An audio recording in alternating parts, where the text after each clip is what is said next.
Been a minute, my guys. You see, my 9 to 5 has been keeping me from my 5 to 9 for the last month or so. Lived and breathed my job from dusk till dawn, only for corporate America to tell me that I'm not being exploited enough. There's no balance in life. That idea of balance is complete bullshit. I mean, it's just bullshit.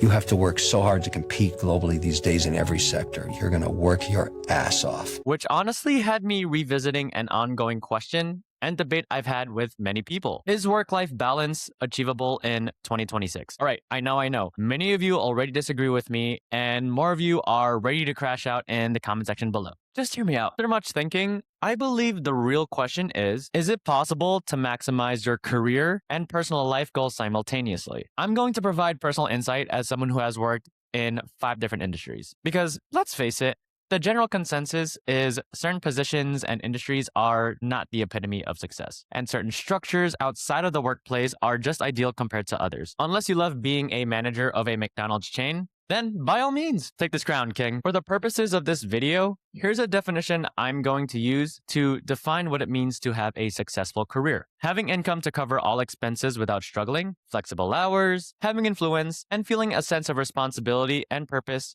in your work. Workforce Essentials and Hire Call, 2 organizations in the staffing industry, support this. In fact, the younger generation actively takes all these factors into consideration before accepting a job offer. I've touched on it in 2 of my previous videos. Job hunting is a nightmare and what corporate America still doesn't understand. As for a successful personal life, I guess it really depends on what you want out of it. But generally, I believe people are typically looking for meaningful time with family and friends, strong emotional connections, shared responsibility, and actively enjoying hobbies and travel. Now that we have defined both sides, let's answer the main question. Can we have both a successful career and a successful personal life in 2026? From my personal experience across 5 different industries, no.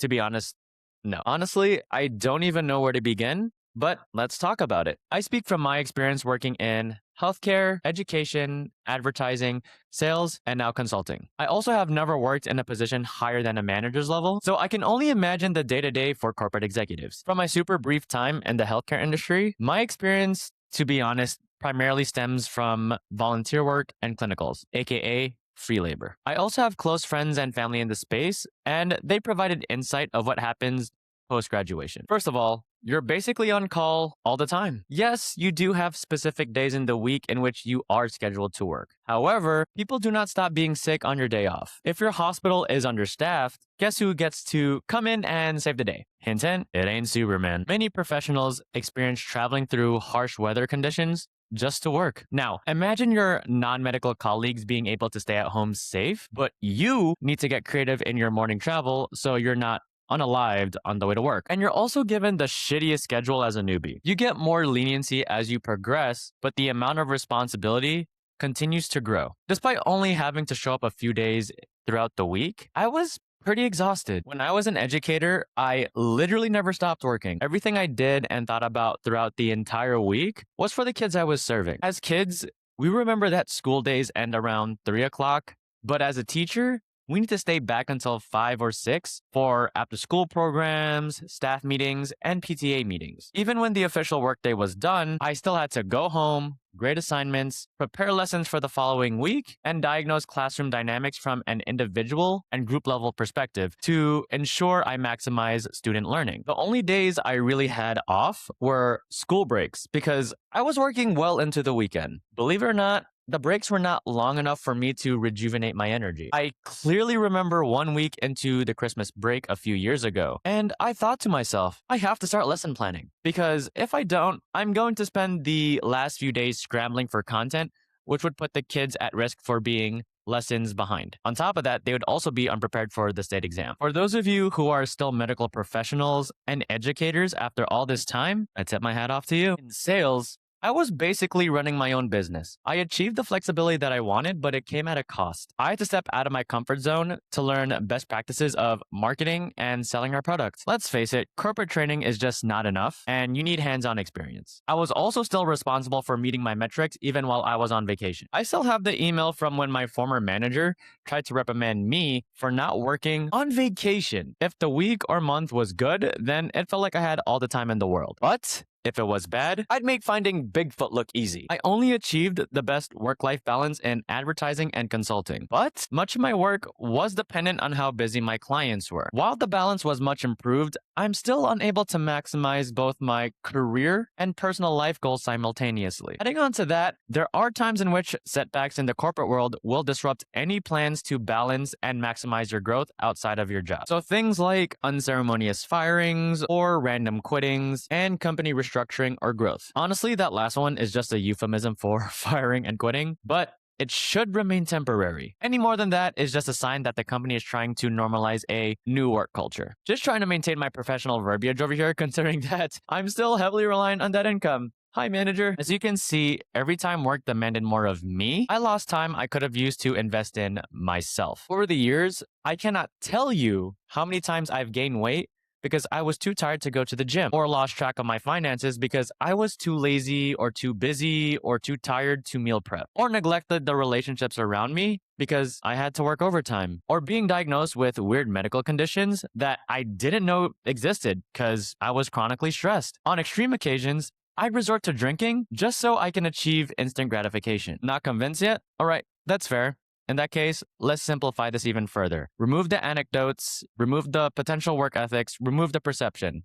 We'll just keep it at numbers. I think this entire debate comes down to three main questions. How much money does someone need to make to live comfortably in the US? What titles would you need to secure a stable income, struggle-free, and have influence amongst your peers? And finally, how much time do you need in a day, week, or month to be able to build a positive connection with your loved ones while still attending to your personal hobbies? So first, how much money does it actually take to live comfortably in the United States? According to multiple sources, especially data from the Bureau of Labor of Statistics, the average single adult will need roughly $100,000 per year. Obviously, that number will change depending where you live because New York is not Kansas, Cali is not Ohio. You get my drift. But regardless of the location, six figures has become the benchmark. Now, what kind of job actually gets you there? For most professionals, not including medicine or law, as let's face it, they will always be the exception, higher salaries, greater influence, and more responsibility tend to come with leadership positions. For the purposes of this discussion, I'm going to use director level positions and above, not because everyone wants to become a director,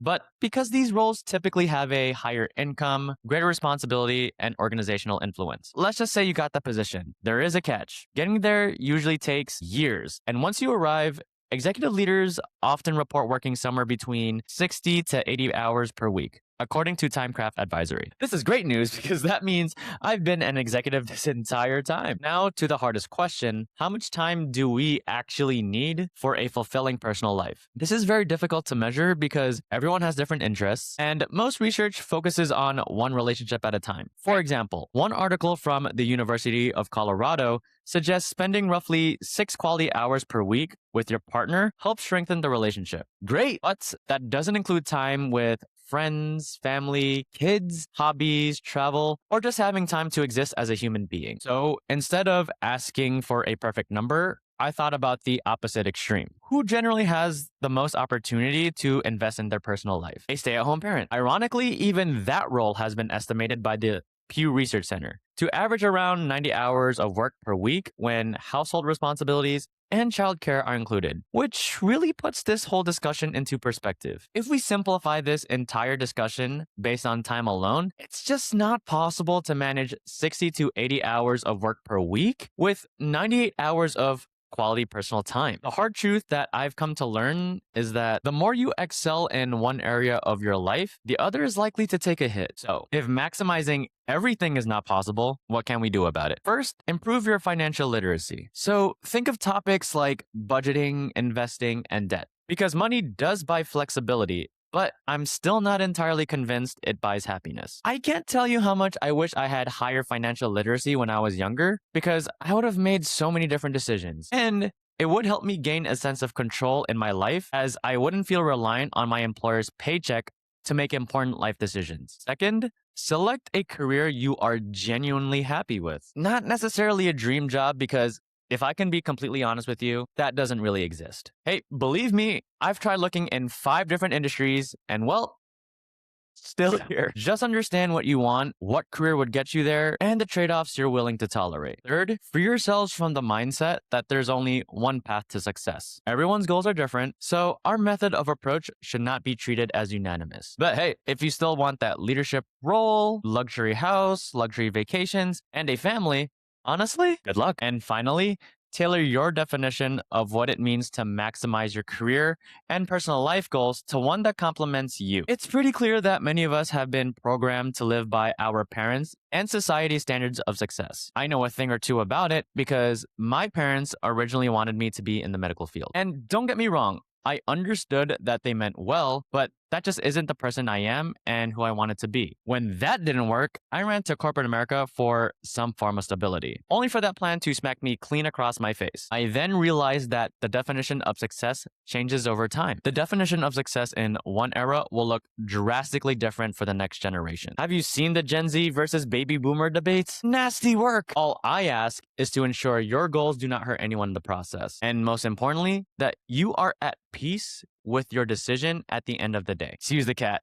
But if there is anything I want you to take away from this video, it's that we honestly need to start being more realistic versus idealistic. Having open conversations and boundaries does help. And by all means, I am not saying that if one part of your life is successful, the other is bound to diminish. But there will be many times in which you will have to make hard decisions that will tip the scale. And in order to maintain that success, the hard truth is you will need to stay consistent in that specific area to some capacity. For an example, do you want to miss a life-changing family event to secure that promotion? Is your high-paying corporate role that helps you provide for your family worth any potential emotional distance? Can you justify putting your hobbies on hold to commit to a company that will never hesitate to cut you? As you can see, we must be intentional with our choices and choose what deserves our attention during different seasons of life. Because if we spend our lives chasing every definition of success, we'll probably end up enjoying none of them. And I'm tapped out.